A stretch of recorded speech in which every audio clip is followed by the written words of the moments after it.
येतील जातील संकटेही सोडू नको तू साथरा, एकजुटीनं लढूया सारे घेऊन हाती हातरा. नदी पेटली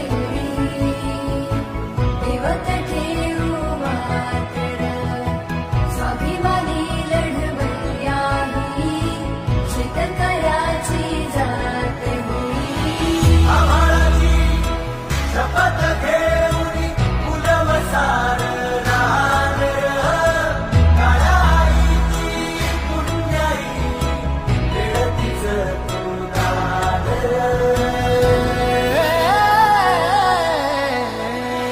पडू दे ठिणगी लागू दे बनवा, आई चरून फेड तू